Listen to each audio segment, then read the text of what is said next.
कळणार.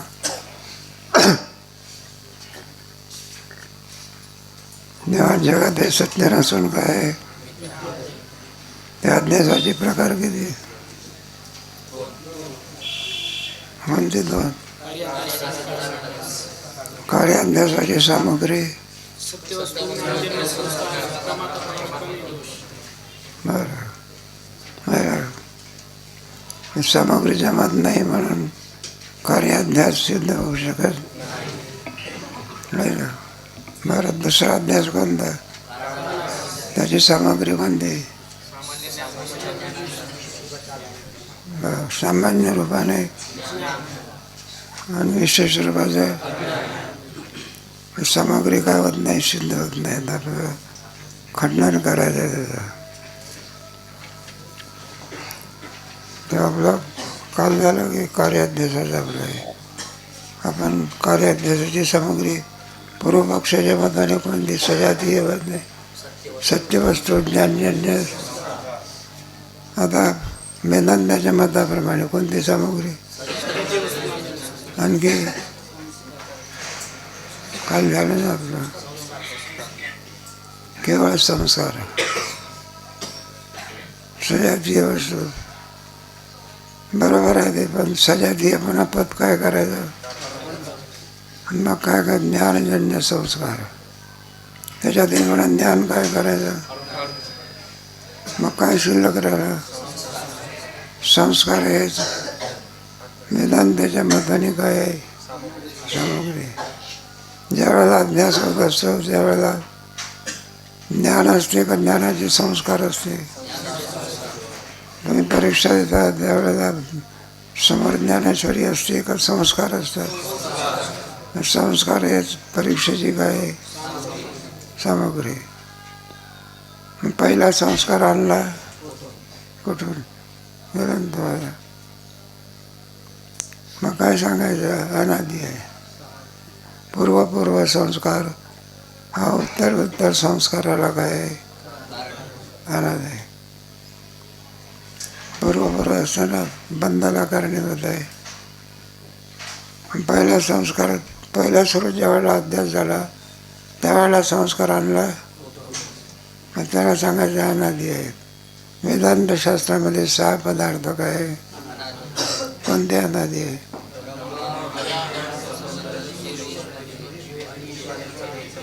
हे अनादि आहे. त्यांचा आरंभ सांगता येत नाही आहे का? म्हणजे पदार्थ मिथ्या का सांगितले? दृष्टीसृष्टीवाद.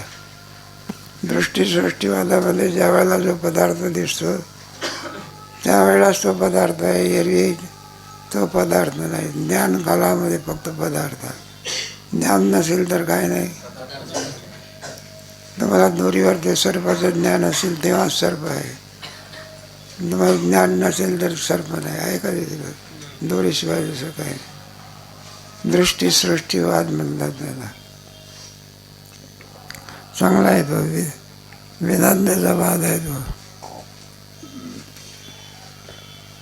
त्याच्यात 2 प्रकार आहेत. एक सृष्टीदृष्टीवाद आणि एक दृष्टीसृष्टीवाद. तुम्हाला क्रमाक्रमाने सांगू. एकदम हे अभ्यासाचं प्रकरण आहे.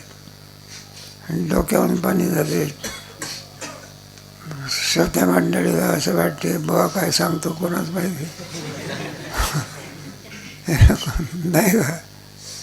कुठून काढला अहंकार, कुठला बंधन आणि मिथ्या.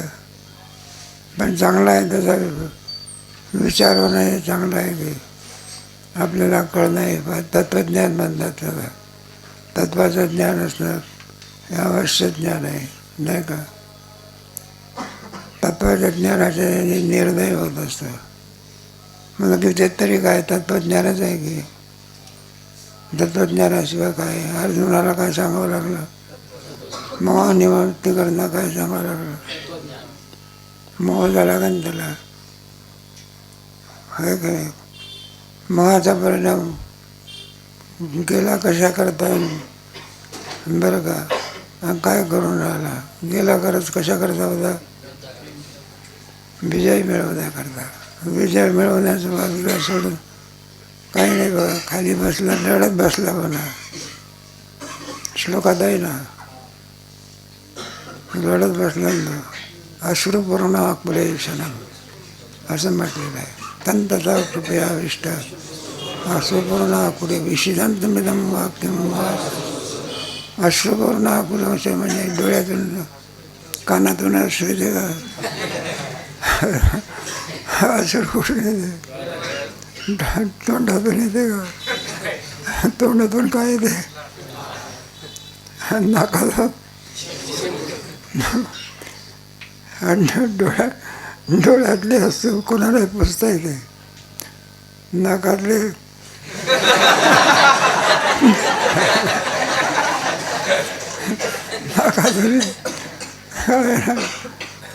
नाकातून माल बाहेर पडतो. जाऊ दे, दृष्टांत आपला सांगा. तेव्हा पूर्वपक्षाच्या मताची सामुग्री सत्यवस्तू ज्ञानजन्य संस्कार परमात्मा प्रमाण आणि प्रमेय. आपण आता सत्यवस्तू ज्ञानजन्य संस्कार हे सांगितलं बघा. ती काय आमची सामुग्री, आमची सामग्री कोणची आहे, सजातीय वस्तू ज्ञानजन्य तहे सुद्धा ज्ञानजन्य संस्कार, तहेपेक्षा केवळ संस्कार. या संस्काराच्या योगाने दोरीवरती जसा सर्पाच्या संस्काराने दोरीवरती सर्पाचा अभ्यास होतो, त्याप्रमाणे बंधाच्या संस्काराने बरं आत्मस्वरूपावरती बंधाचा काय होतो, अभ्यास होतो. पण बंधात सत्य नसून काय मिथ्या आहे. त्याने सांगितलं की बंध कसा आहे, सत्य. आपण काय सांगितलं, बंध सत्य नसून काय. आता 3 दोष राहिले ना, म्हणजे परमात्मा प्रमाण आणि म्हणलं अभ्यास कसा होऊ शकेल. सादृश्य दोष हा सुद्धा अभ्यासाला काय आहे, सादृश्य नसतानाही देखील अभ्यास होऊ शकतो. लांबटपणा आहे पूर्वपक्षाच्या मताने काय आहे, साधन आहे. सर्प आहे काय, लांबट. दोरी काय, सादृश्याला गेले. म्हणून दोरीवरती सर्पाचा काय होतो. आता इथं सांगायचं बघा, आत्म्यावरती आपण का म्हणलं तुमच्या मताने सादृश्य जमत नाही की. आत्म्यावरती आणि बंधाचा काय होतो, बंध कसा आहे, होऊन गेलं ना, आपलं जडस्वरूप आहे. आणि आत्मा कसा आहे, बंध परिच्छिन्न आहे. आत्मा कसा आहे, व्यापक आहे आणि विरुद्ध धर्म आहे की नाही. मग सादृश्य नावाचा दोष काय होत नाही पूर्वपक्षाच्या बात. दोघांमध्ये सादृश्य कुठं आहे, विरुद्ध पण आहे की आहे का नाही. बंध जड स्वरूप आहे, बाहेर आहे पण बंध. आत्मा कुठं आहे, म्हणून आत्म्यावरती बंधाचा अध्यास संभवू शकत. आता यांना सांगायचं म्हटलं संभवू शकते. सादृश्य हा दोष नसतानाही सुद्धा बंधाचा अभ्यास होऊ शकतो. त्याच्याकरता काही दृष्टांत दिले त्याने. ते दृष्टांत कोणते, हे पहा, आत्म्यावरती जातीचा काय होतो, अभ्यास होतो. जाती कुठे आहे, बाहेर. आत्मा कुठे आहे, जाती जड स्वरूप आहे. आत्मा कसा आहे, चेतन आहे का नाही. सदृश्य आहे का विरुद्ध पण आहे तरी सुद्धा. आणि आत्म्यावरती बंधाचा काय होतो, म्हणजे सादृश्य जर असला तरी होते आणि नसला तरी. म्हणून सादृश्य दोष सिद्ध होऊ शकत नाही.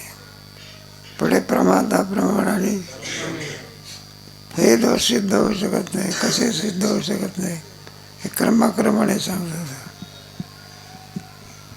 प्रमादाच्या ठिकाणी काय पाहिजे, लोभ पाहिजे. प्रमाणाच्या ठिकाणी, प्रमेयाच्या ठिकाणी.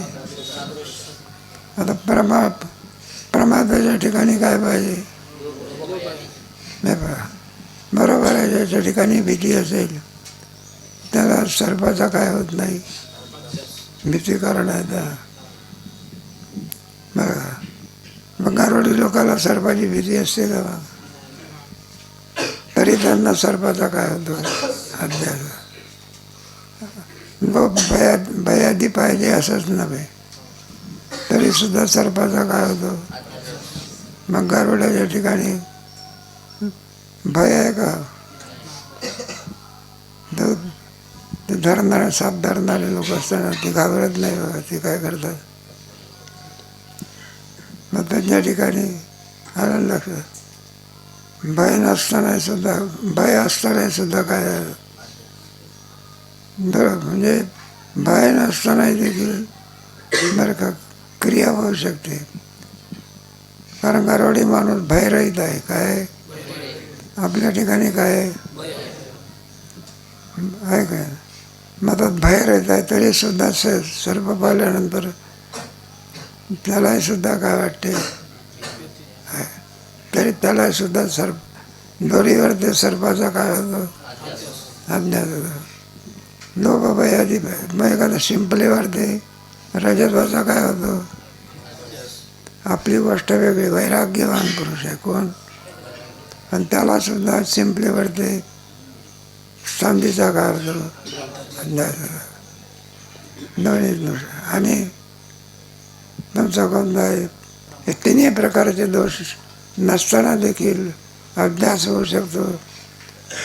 आकाशाकडे पाहिल्यानंतर आकाश कसं दिसते, निळं दिसते का नाही?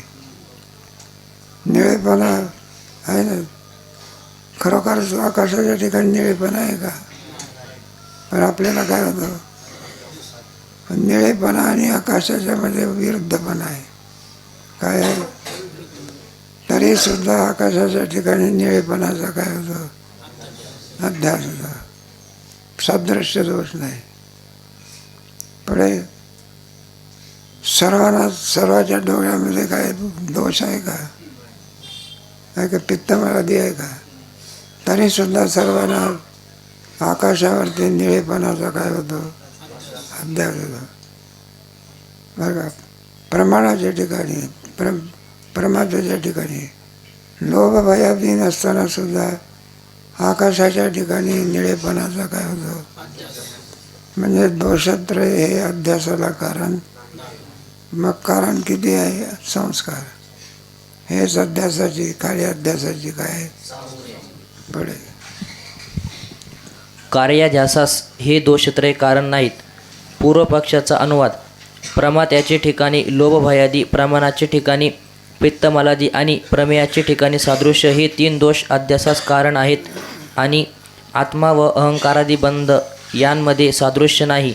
पूर्वपक्षाचे मत अगोदर सांगतात थोडक्यामध्ये, पुढे खंडन करायचं. एक मनाचं मत सांगून झालं, थोडक्यात आपल्याला काय करायचं आहे, खंडन करायचं. पुढे वाचा.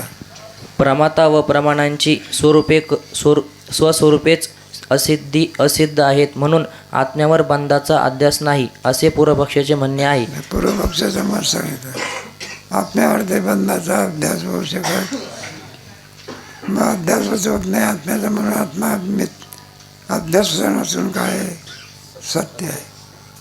आणि त्या सत्यबंधाची निवृत्ती ज्ञानाने होऊ शकत नाही. कशाने होते, मग क्रियेने.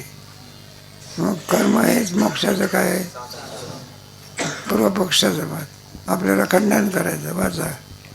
समाधान.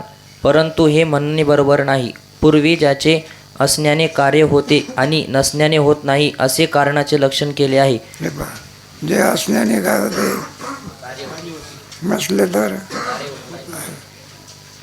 त्याच्याशिवाय कार्य होऊ शकत आहे ना. दृष्टांत आपला, अरे एखादा कोणीतरी आला बघा, म्हणलं बाबा हे काय कोण दिसतोय, लहान पोर कोण आहे? मी म्हणले महाराज आमचा मुलगा आहे. म्हणलं तुमचा मुलगा आहे, आणि कधी लग्न झालं? तर म्हणलं लग्नच झालं नाही. म्हणाल अगोदर कारणाची काय पाहिजे, सिद्धी पाहिजे. कारण नसेल तर कार्य होऊ शकत नाही का? लग्नच झालेलं नाही तुला मुलगा होईल, शक्य आहे का? शक्य असेल तर ते नीतिबद्ध भ्रष्ट आहे ते काय करा नाही. अशक्य गोष्ट बघ, ज्याच्या असण्याने कार्य होते आणि नसण्याने कार्य होत नाही. असं आहे. ग्रामीण दृष्टांत आहे, पटणार नाही. असण्याने काय होते, नसेल तर काय होते. बाईला पती नसेल तरच कुठं कार्य होत असते का? अजून तर काय इतकं विज्ञान पुढे गेलेलं. कारण काय केलं पाहिजे, पाठच वय नाही केली तर आठवेल कशी? मग त्याला बृहस्पती म्हणावं लागेल. काही अभ्यास न करताना आठवते. शक्य आहे काय पुढे? जसे दंड, चक्र, कुलाल, मृत्तिका असतील तर घट होतो, नसतील तर घट होत नाही. मातीच नाही तर घट कुठून आला?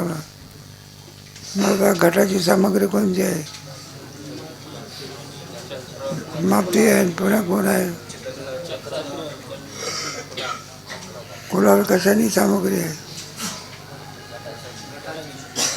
कशाने सामग्री आहे? माती प्रत्यक्ष दिसते, कुलाल दिसतो का? मग कुलाल कशाची सामग्री आहे? निमित्त कारण आहे. माती उपादान कारण आहे. काय करायचं तुम्हाला केलं की उपादान करण्याची व्याख्या, निमित्त करण्याची व्याख्या, ज्याची व्याप्ती कार्यामध्ये असते त्याला उपादान कारण म्हणायचं. घटामध्ये कोणाची व्याप्ती असते? कुंभाराची असते का? कुंभार म्हटलं माझी असते की कशावरून? म्हटलं मी जाऊन बसतो घटामध्ये. म्हणून मातीला उपादान कारण म्हणायचं. आणि उपादान कारण आपोआप कार्याला प्राप्त होऊ शकत नाही, त्याला कोणीतरी निमित्त कारण लागतं. म्हणून कुंभाराला म्हणायचं निमित्त कारण, मातीला म्हणायचं पुढे. म्हणून दंडचक्रादी घटाचे कारण आहेत. तसे दोषत्रय नसेल तर अध्यास होत नाही असे नाही. दोष नसतानाही अध्यास घडतो.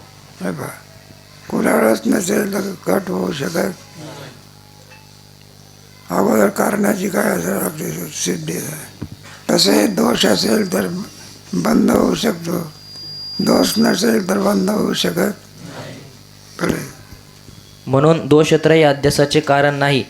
प्रथम सादृश्य दोषा वाचून अध्यास कोठे घडतो हे दाखवितो. आत्म्याचे ठिकाणी जातीचा अध्यास सादृश्य दोषा वाचून होतो. आता पूर्व पक्षाच्या मताने सिद्ध करून दाखवायचे. जात असते का नाही आत्मजातींना वगैरे नष्ट करून टाकायचं चाललंय सरकारला. पूर्वीच्या काळामध्ये काय होतं नाही काय, मराठा जात आहे ना, मराठा त्या आरक्षणात मराठाला आरक्षण भेटलंच पाहिजे. अलीकडचा नारा आहे ना. मग जातीचा अभ्यास होता, सादृश्य दोषापासून होतो. जाती जड स्वरूप आहे, आत्मा कसा आहे?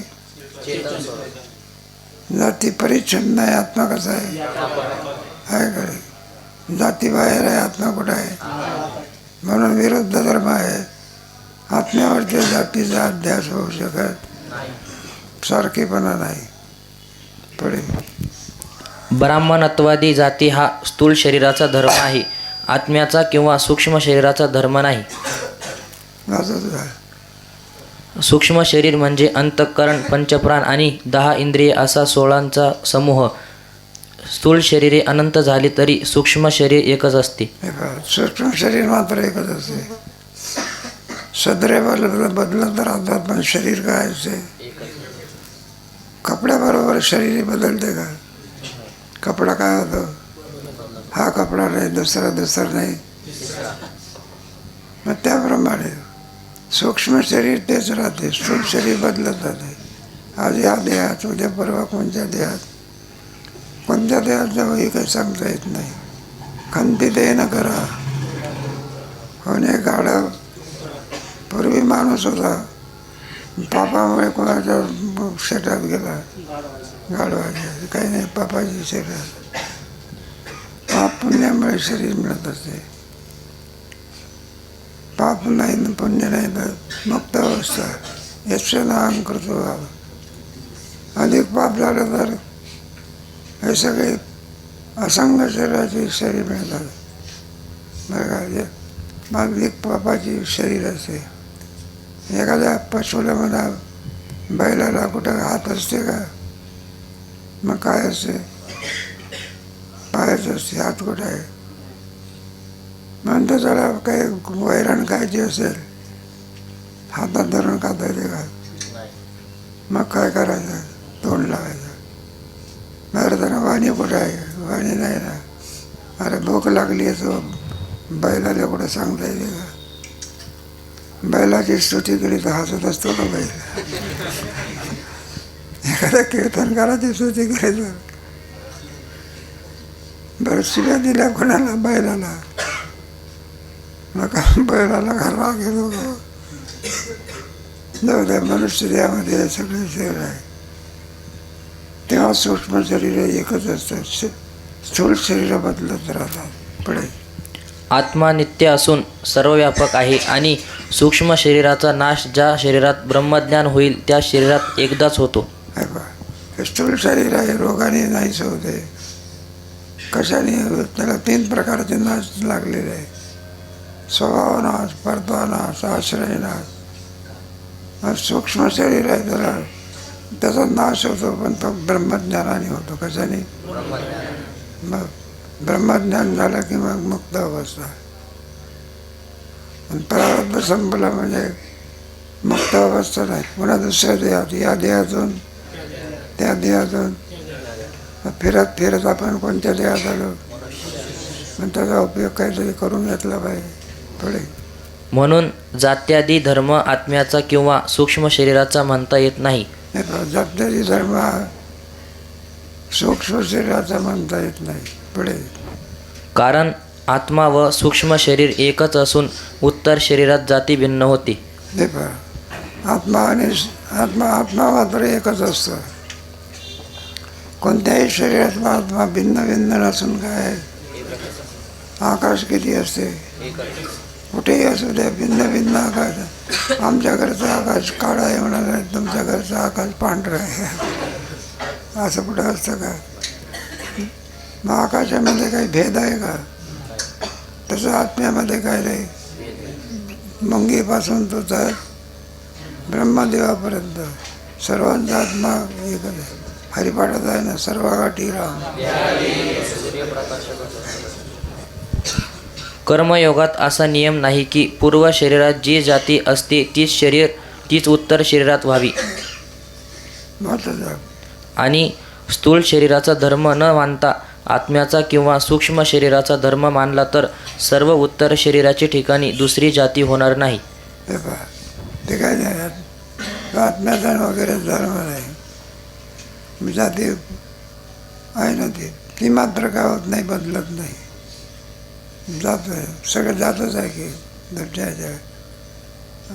जात म्हणजे हे बा, माणसाच्या ठिकाणी मनुष्यत्व, पशुच्या ठिकाणी मग त्याचे वाटे ब्राह्मण क्षत्रिय वगैरे आदी करून, पण मनुष्यत्व हे सर्वांच्या ठिकाणी. ब्राह्मण असो तरी काय, माणूस कोणी असेल तरी काय, मग म्हणत बसा तुम्ही ब्राह्मण आहे वगैरे प्रचार, पण त्याला जात म्हणायचं, काय म्हणायचं? पुढे मी द्विज आहे या बोधाने आत्म्याच्या ठिकाणी ब्राह्मण क्षत्रिय वैश्य जातीचे ज्ञान होते. या 3 वर्णांना उपनयन संस्कार आहे म्हणून द्विज म्हणतात.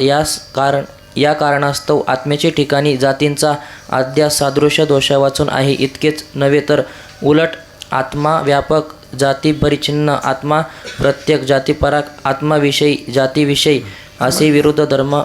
थांबत जा, एकदम काय सांगायचं आहे? जाती पराग आहे, जाती बाहेर आहे, आत्मा कुठे आहे? जाती परिचिन नाही आत्मा. जाती जड स्वरूप आहे, आत्मा कसा आहे विरुद्ध धर्म आहे का.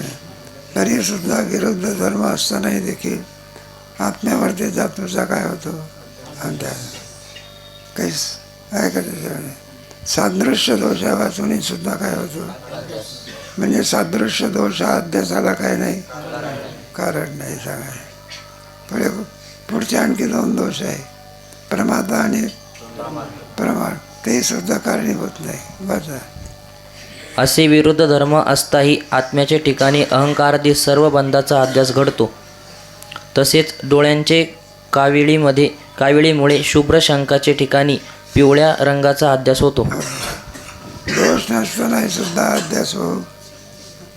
सादृश्य दोष नसतानाही सुद्धा काय होतं.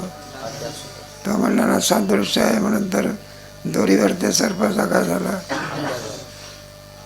सादृश्य दोष हा अध्यासाला कारण आहे. पूर्वपक्षाचं मत. सादृश्य दोषा वाचून सुद्धा अध्यास होतो. कोणाचं मत. वेदांताचं. तेव्हा आहे पण जाती आणि आत्मा याच्यात काही सादृश्य आहे का. तरी सुद्धा आत्म्यावरती जातीचा काय होतो. प्रत्येकजण आपल्याला जातीने म्हणतो मी ब्राह्मण आहे, मी क्षत्रिय आहे, काय तुम्ही मराठा आहे, अमकं तमकं हे सगळं. पुढे आणि मधुर साखरेच्या ठिकाणी पित्त दोषामुळे कडूपणाचा अध्यास होतो. बघा साखर आहे, गोड आहे ती. एखाद्या माणसाला ताप आला म्हणजे साखर काय होते. आता कडूपणा आणि गोडपणा याच्यामध्ये सादृश्य काय आहे. सादृश्य नसताना देखील आणि तुमच्या साखरेवरती कडूपणाचा काय होतो अध्यास. सादृश्य दोष हा अध्यासाला कारण. पुढे याचा तापात सर्वांना अनुभव आहे. वरील पिवळ्या रंगाच्या व कडू स्वादाच्या या 2 दृष्टांतात शंखाच्या पांढऱ्या रंगाचे ठिकाणी किंवा शर्करेच्या मधुरतेचे ठिकाणी सादृश्य दोषावाचून अध्यास होतो. शंख असतो ज्याला काविळी झालेली आहे, तर पांढरा शंख काय दिसतो. पांढरेपणा आणि पिवळेपणा याच्यात सादृश्य आहे का. तरी सुद्धा शंखावरती पिवळेपणाचा काय होतो. सादृश्य दोषा वाचून अध्यास होऊ शकतो. पुढे याकरिता सादृश्य दोष अध्यासाला हेतू नाही. रज्जू सादृश्य दोष अध्यासाला काय नाही. आता पुढचे दोष सांगायचे. वाचा. रज्जू सर्प किंवा शुक्ती रजताच्या अध्यासामध्ये सादृश्य असले तरी सर्वच अध्यासात अधिष्ठान व आरोप्य यामध्ये सादृश्य नसते. सर्वच ठिकाणी नसते. त्या ठिकाणी जरी सादृश्य दोष असला तरी पण सादृश्य दोषा वाचून सुद्धा काय होते अज्ञास होऊ शकते. सादृश्य दोषच पाहिजे असा काही असला तरी बरा नाही का. एखाद्याचं लग्न विघ्न असला, म्हातारा जर रुसला असला नाही का, म्हातारा असला तरी लग्न लागते, नसला तरी. त्याप्रमाणे सादृश्य दोष असला तरी अध्यास होऊ शकतो, नसला तरी. सादृश्य दोष हा अध्यासाला काय नाही, कारण नाही. पुढे म्हणून सादृश्य हा दोष असून तो अध्यासाला हेतू आहे असे म्हणणे युक्त नाही. त्याने सांगितलं होतं ना अध्यासाचा अध्यास होऊ शकतो म्हणून सादृश्य दोषापासून. त्याने पूर्वपक्षामध्ये सांगितलं काय सादृश्य दोष असल्याशिवाय काय होऊ शकत नाही. दोरी कशी आहे आणि सर्पही कसा आहे. मग सादृश्यामुळे काय होतं दोरीवरती सर्पाचा काय झाला. आता आत्म्यावरती बंधाचा अभ्यास झाला पाहिजे, पण बंध कसा आहे. आत्मा कुठं आहे. बरं बंध जड स्वरूप आहे. आत्मा व्यापक आहे. बंध सादृश्य आहे का. तरी आत्म्यावरती बंधाचा काय होतो. आता पूर्वपक्षाचं झालं मग. उत्तर पक्षाचं पण सादृश्य दोष नसला तरी सुद्धा काय होतं अध्यास. जाती कशी आहे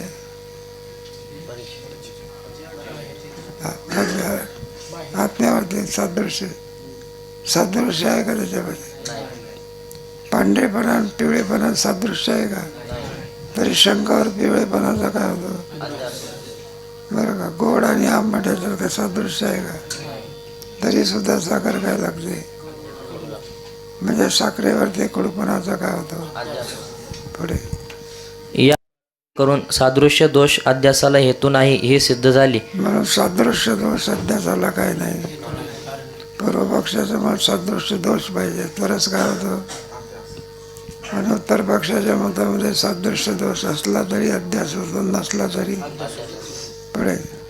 त्याचप्रमाणे प्रमात्याचे ठिकाणी लोभ भयादी असणे हे अध्यासास हेतू नाहीत, कारण लोभरहित वैराग्य संपन्न मनुष्यास शुक्तीवर रजताचा तसेच एखाद्या मांत्रिका सर्प एक नाही सादृश्य दोष प्रमाता घेतला. आता काय घेतला?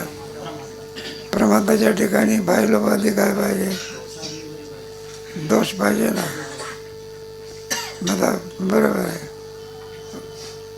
लोभ आणि धनिक मनुष्य आहे. कोण मनुष्य आहे? धनिक माणसाला काही याची आशा आहे का? वैराग्यवान माणूस आहे तरी सुद्धा त्याला शुक्तीवरती रजताचा काय होतो? अध्यास होतो. धनिक माणसाला म्हणजे अलग लक्षात त्याला काही लोभ आहे का? त्याला लोभा वाजूनही काय होतो? वैराग्यवान पुरुष आहे. कोण? त्याला काही लोभ आहे का? त्याला लोभ असेल तर वैराग्यवान कसा? वैराग्यवान असेल तर तरी सुद्धा त्याला शुक्तीवरती रजताचा काय होतो? म्हणजे लोभा वाचूनही काय होतो? लोभ हा अलग अलग रजताला अध्यासाला कारण. पुढे भय घ्या. गारुडी मनुष्य आहे, सर्प धरणारा मनुष्य आहे, त्याला सर्पाची भीती आहे का? तरी सुद्धा त्याला दोरीवरती सर्पाचा काय होतो? भयच पाहिजे असं काही. म्हणजे लोभा वाचूनही अध्यास होतो, भीती वाचूनही काय होतो? पण लोभ भयाची अध्यासाला काय नाही, कारण नाही. तिने दोष नसताना सुद्धा आत्म्यावरती बंधाचा काय होतो? म्हणून लोभ भयादी अध्यासाला काय नाही, कारण नाही. दोषांतर हे अध्यासा. पुढे तसेच एखाद्या मांत्रिकास सर्पाचे भय नसले तरी रज्जूवर सर्पाचा अध्यास होतो. त्याला सुद्धा रज्जूवरती सर्पाचा काय होतो? मग भीती आहे का तुमच्या आमच्यासारखी? आपल्याला तर नुसतं साप नको. ते पंढरपूरला असे वाळवंटामध्ये कीर्तन असतात, काही चॅप्टर माणसं असतात, तिकडून बेटकोळी येत असते काय, ती उड्या मारली आणि ती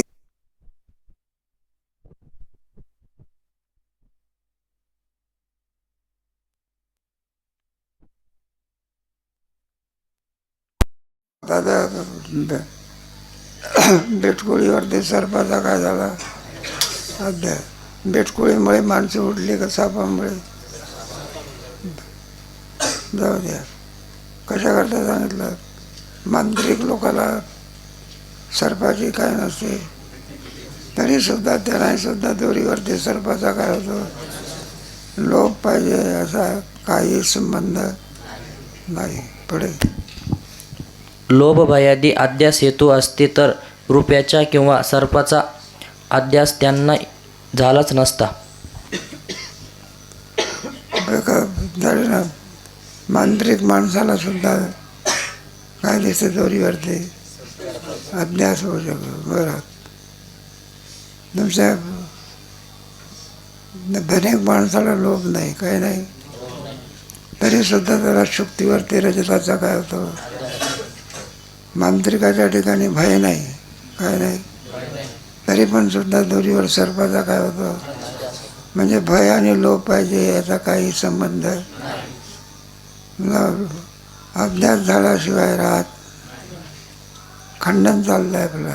पुढे शिवाय लोभ भयादी विकार हे ज्ञानानंतर उत्पन्न होतात, म्हणून त्यांना रुपयाच्या किंवा सर्पाच्या ज्ञानोत्पत्तीमध्ये कारण मानणे संभवत नाही.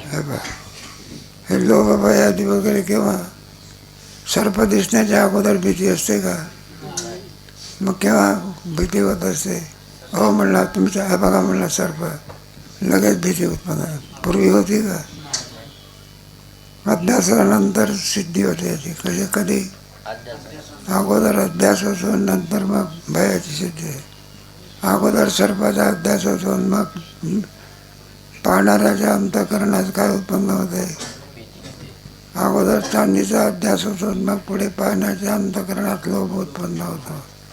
म्हणून लोभ भयादी हे बरं का परमात्मा प्रमाणाच्या ठिकाणी असणारे जे दोष आहे याचा अध्यासाशी काहीही संबंध नाही. मग दोषत्रय वाचून सुद्धा अध्यास संभवू शकतो. पुढे या प्रकारे करून प्रमात्याचे लोभ भयादी दोष अध्यास हेतू नाहीत हे सिद्ध झाले. म्हणून अध्यासाला हे जे तिन्ही प्रकारचे दोष आहे ना, कोणता एक सादृश्य दोष आहे ना, दुसरा कोणता दोष? प्रमात्याच्या ठिकाणी लोभ भयादी, प्रमाणाच्या ठिकाणी आणि प्रमेयाच्या ठिकाणी सादृश्यता. प्रमाता प्रमाण आणि प्रमाताच्या ठिकाणी आहे. त्याच्याशिवाय अध्यास होऊ शकतो का? आहे का? दोरीला काय म्हणायचं? प्रमेय म्हणायचं. ज्याला अध्यास होतो त्याला काय म्हणायचं? प्रमाता म्हणायचं. आणि ज्याच्या द्वारा होतो त्याला प्रमाण कोण आहे? अरे प्रमाण कोण आहे? डोळा आहे ना. डोळेच नाही तर अध्यास होईल कसा? दोरी प्रमेय आहे आणि डोळा कोण आहे? प्रमाण आहे. आणि ज्याला अध्यास होते तो कोण आहे? प्रमाता आहे. मग तुम्हाला गेला ना, प्रमाता आणि प्रमाणाची सिद्धी होऊ शकत ह्याच्यात गेला ना, तुमच्या खंडनामध्ये गेलेला. आता प्रमाता आणि प्रमाणाची सिद्धीच होऊ शकत नाही तर दोषाची सिद्धी होईल कसे? नाही का? चांगला चिंतनीय विश्व हे आहे. पुढे त्याचप्रमाणे प्रमाण दोषही अध्यासास हेतू नाही. कारण सर्व पुरुषांना रूपरहित आकाशाचे ठिकाणी नील रूपाचा अध्यास होतो. सर्वांच्या नेतरूप प्रमाणामध्ये पित्ताचा किंवा तिमिराचा दोष म्हणणे संभवत नाही. आता एक प्रमाणाचं देतात, प्रत्येकाचे भिन्न भिन्न सांगितले. आता एक दृष्टांतच आहे. आकाशाच्या ठिकाणी निळेपणाचा काय होतो? आकाश निळा आहे का? आकाश निळा आहे का? आकाशाला कुठं रंग आहे का? पण आपल्याला आकाश कसं दिसते? असून दिसते का नसून दिसते? माझा प्रत्येकाच्या डोळ्यामध्ये काय दोष आहे का? तरी सुद्धा निळेपणाचा काय होतो? मग तो प्रमाता असो, कोणालाही असो, प्रमेय असो, प्रमाता असो किंवा प्रमात्याच्या ठिकाणी दोष नसताना सुद्धा आकाश कसं दिसते? डोळ्यामध्ये कोणताही दोष नसताना सुद्धा आकाश कसं दिसते? आणि मुळामध्ये आकाश निळा आहे का? त्याला रूपच नाही, पण अध्यास होतो ना निळेपणाला. त्याप्रमाणे दोष नसताना देखील आत्मस्वरूपाच्या ठिकाणी बंधाचा काय होतो? अध्यास होतो. पुढे सर्वांना भूक लागण्यात जसा दोष नाही तसे सर्वांना आकाश निळे दिसण्यात पित्तादी दोष नाहीत. भूक लागण्यामध्ये दोष आहे का? तो प्राणाचा काय आहे? तो कोणी असो, जिथे जिथे जीवत्व आहे प्राण आहे तिथे त्याचे धर्म आहे. शुद्धात पुरुष आहे. कोणाचे धर्म आहे? प्राणाचे धर्म आहेत. शुद्ध म्हणजे नाही, पुरुषा म्हणजे ताण, शुद्धा म्हणजे अन्न. प्रत्येकाला हवं आहे. प्रत्येकाचं अन्न भिन्न भिन्न आहे. पशु पक्ष्याचं भिन्न, ज्याचं जसा आकार असेल त्याप्रमाणे चालत असतं का? एखादा कुत्रा असला ते काय माणसा इतकं 2 भाकरी खातं का? एक तुकडा झाला समाधान. मुंगीचं अन्न किती असते, पोट किती आहे ना अन्न किती. माणसाची गोष्ट वेगळी, त्याला शुद्धा असं म्हणत असतं. तर प्राणाचा काय आहे? तो धर्म आहे. ताण सुद्धा कोणाचा धर्म आहे? प्राणाचाच धर्म आहे ना. त्याच्यामध्ये प्राण अपान व्यान उदान आणि समान. मग म्हणलं तुला भूक कशी लागली हे विचारायचं असते का अन्न द्यायचं असते? भूक लागणं माणसाचा काय धर्म आहे की? कोणा किती जरी टीका म्हणून नव्हे, किती जरी आणखी वैराग्यवान असला तरी त्याला भूक काय होणार? जरी झाला संन्यासी तरी 12 वाजता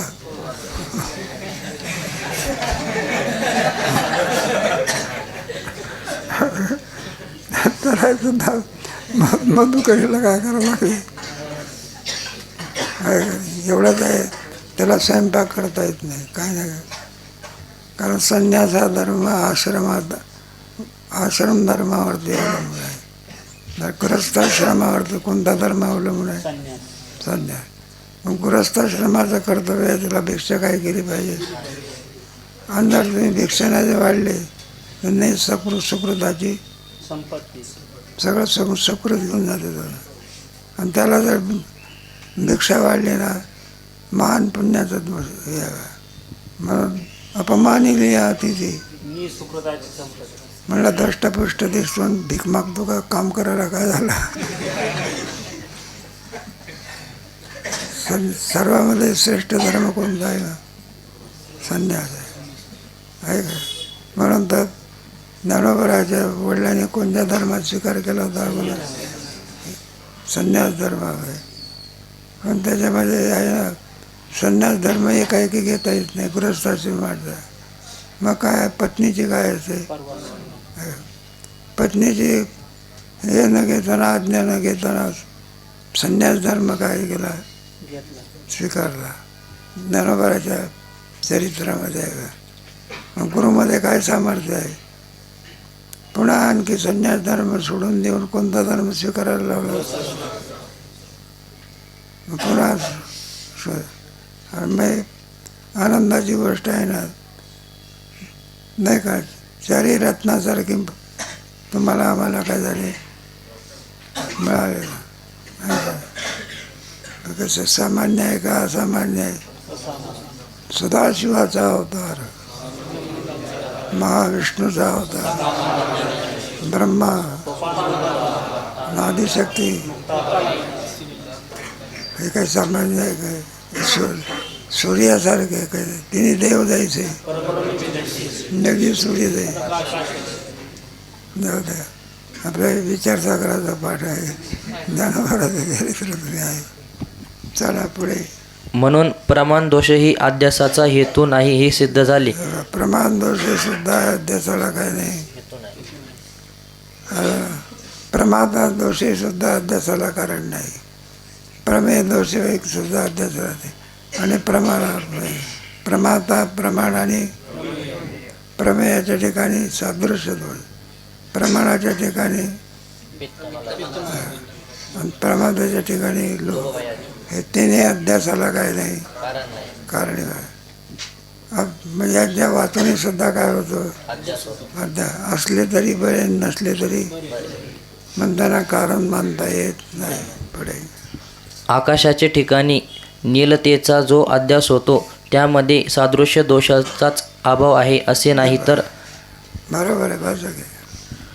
प्रमाण दोषाचा व प्रमातृदोषाचाही अभाव आहे.